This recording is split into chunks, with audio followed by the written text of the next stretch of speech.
Terima kasih Anda masih bersama kami. Bagi Anda yang baru bergabung, berikut kami sajikan kembali 3 berita utama hari ini.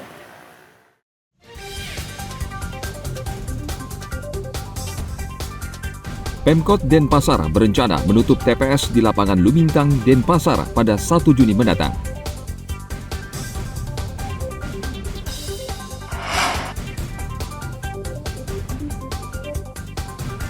Ribuan kemasan obat berbahaya dan tanpa izin edar disita Balai Besar Pengawasan Obat dan Makanan Denpasar.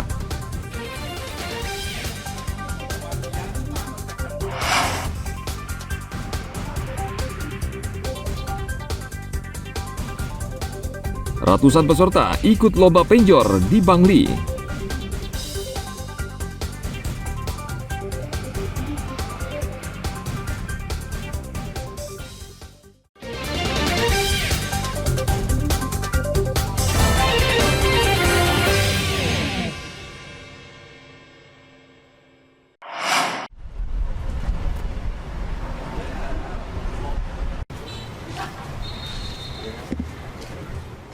Satres Narkoba Polresta Denpasar dalam 1 bulan terakhir meringkus 35 orang yang terseret penyalahgunaan narkotika dan 9 diantaranya adalah wanita.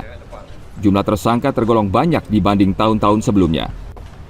Menjadi bukti bahwa penyalahgunaan narkotika di kota Denpasar semakin marak dan meningkat. Sebagian besar dari tersangka adalah pengedar. Mereka mencari uang dengan merugikan orang lain, yakni menjual narkotika jenis sabu, ganja, hingga tembakau sintetis. Sayangnya, aparat kepolisian belum berhasil mengungkap jaringan mereka untuk memutus jaringan peredaran narkotika di Denpasar. Di mana dalam 1 bulan terakhir ini, penyidik Satres Narkoba Polresta Denpasar berhasil mengungkap sebanyak 24 kasus dengan jumlah tersangka 35 orang, laki-laki 26 orang dan perempuan 9 orang. Jumlah barang buktinya sabu 168,04 gram, ekstasi 337 butir, ganja 396,77 gram, dan tembakau sintetis 3,85 gram.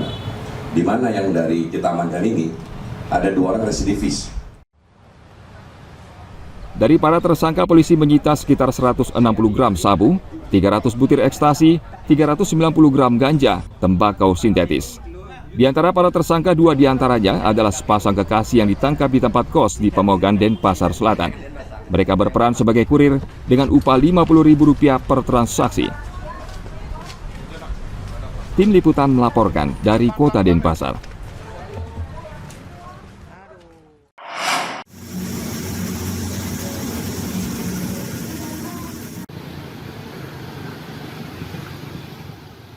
Lingkungan dan perubahan iklim saat ini merupakan isu global yang menjadi perhatian banyak negara. Untuk itu, KPU RI akan memasukkan isu perubahan iklim sebagai slogan kampanye hijau yang akan diterapkan khusus untuk Provinsi Bali pada pilkada serentak yang akan digelar tahun ini. KPU Tabanan dan Bawaslu Bali menyambut langkah KPU Pusat yang mengangkat isu perubahan iklim karena Bali sangat bergantung pada sektor pariwisata. Ketua KPU Tabanan Wayan Switra mengatakan, slogan kampanye hijau sangat penting untuk menjaga keindahan dan citra pariwisata Bali, khususnya penggunaan produk yang ramah lingkungan. Untuk kita tetap seperti pemilu kemarin, kita sebenarnya sudah juga melaksanakan itu, dan tetap menganjurkan bahwa dalam tahapan-tahapan daripada pemilu kemarin dan tahapan pilkada nantinya, itu kita tetap akan memperhatikan bagaimana pasangan itu tidak sampai merusak lingkungan seperti itu. Sama sekali pada saat nanti pemasangan baliho, APK itu pasti kami larang nanti untuk di pohon-pohon. Kami seperti kemarin kami juga mengeluarkan SK untuk itu.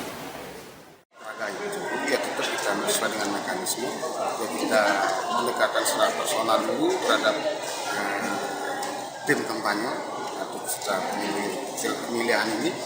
Nah selanjutnya kalau diabaikan itu ya tetap kita menyurati teman KPU, dan selanjutnya KPU akan menyurati surat administrasi yang mengingatkan bahwa peserta pemilihan itu salah memasang alat peraga. Nah tindak lanjut terakhir kita harus support itu. Nah kembali kita ke kampanye hijau kan ini harus kita gaungkan dari awal semoga pariwisata di Tabanan khususnya ini kan makin meningkat dengan kebersihan dan kehijauan itu tidak pohon-pohon dipaku dan lain-lain, dan efisiensi khususnya terkait dengan anggaran pilkada juga bagi peserta pemilihan. Dalam waktu dekat, Bawaslu dan KPU Tabanan akan melakukan sosialisasi dengan peserta pilkada serentak terkait kampanye hijau. KPU dan Bawaslu tidak segan-segan akan menjatuhkan sanksi tegas kepada peserta yang tidak mengusung slogan kampanye hijau. Tim Liputan melaporkan dari Kabupaten Tabanan.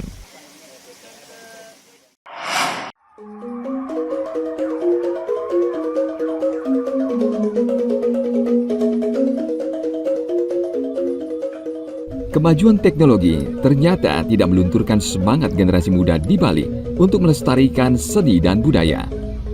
Di alun-alun Kota Bangli, Selasa lalu berbagai jenis penjor menyemarakan HUT Bangli ke-820 tahun. 100 peserta membawa hasil karya penjor mereka untuk mengikuti lomba penjor. Penjor ini merupakan karya generasi muda Bali yang tergabung dalam wadah seketruna di setiap desa adat.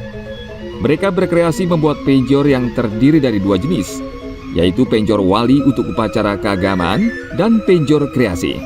Peserta mengaku senang dengan lomba ini karena mereka bisa berkreasi melestarikan seni dan budaya Bali.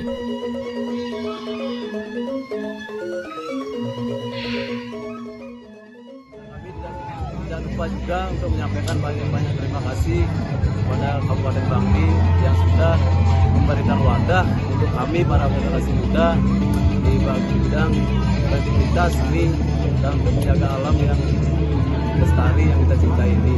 Semoga Bangli bisa lebih maju dan bisa mensejahterakan masyarakatnya khususnya di Kabupaten Bangli.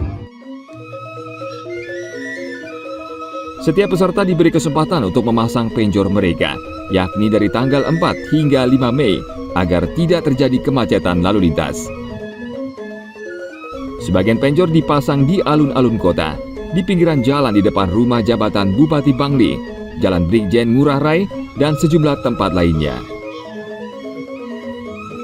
Sementara untuk tim juri berasal dari luar Bangli, mereka akan menilai penjor berdasarkan kreativitas, keselarasan ukuran penjor, serta hiasannya. Tim Liputan melaporkan dari Kabupaten Bangli.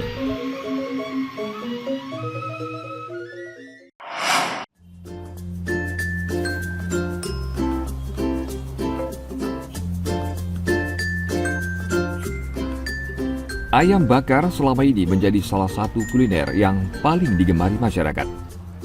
Sebuah tempat makan di Renon, Denpasar menyajikan menu ayam bakar dengan bumbu khas Bali. Proses pembuatan ayam bakar di tempat ini cukup berbeda. Daging ayam dibakar terlebih dahulu menggunakan bumbu ungkep, lalu direbus dengan bumbu genap khas Bali. Satu porsi paket ayam bakar disajikan bersama sayur pelecing kangkung, tempe, tahu, serta sambal. Saat disajikan, ayam bakar kembali dilumuri dengan bumbu genap.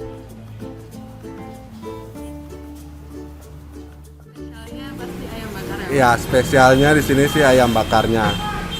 Bisa dibandingin sama yang lain, di sini punya ciri khas yang lain daripada yang lain. Taste-nya berbeda dari yang lain. Setelah itu daging ayam bakarnya nggak keras, jadi lembut, bumbunya meresap, sama harga untuk kalangan di Denpasar ini sangat terjangkau. Kalau sambalnya saya pakai sambal geprek yang khas kita. Kalau orang-orang sih bilangnya kayak sambal korek ya, tapi saya nggak tahu juga nama sambalnya. Cuma sambal yang ini saya pakai dan kebetulan pas sama lidah orang-orang yang kesini. Karena viral di TikTok kali Kak ya, lihat di Instagram juga, jadi penasaran gitu. Juga tempatnya juga strategis banget kan, gampang dicari. Itu jadi penasaran aja sih. Jadi kesini deh. Jadi keseringan kesini sih Kak jadinya. Kalau biasanya kesini sih ayam kremes ya Kak, yang pakai sultan itu udah favorit banget sih buat aku Kak. Tapi kalau buat menu yang lain juga enak sih semuanya. Kalau di sini menurutku sambalnya sih Kak, sambalnya ini enak banget sih. Karena aku personally nggak terlalu suka pedas kan, jadi kalau buat anak-anak juga bisa banget sih makan di sini Kak. Nggak terlalu pedas, tapi pedasnya masih ada gitu. Harga paket ayam bakar ini tergolong murah, yakni mulai dari Rp11.000 per porsi. Tempat makan ini dibuka mulai jam 9 pagi hingga 9 malam. Tempat berkonsep makanan cepat saji ini selalu ramai dikunjungi karena harganya murah serta lokasi yang nyaman. Dayu Trilaksmi melaporkan dari Kota Denpasar.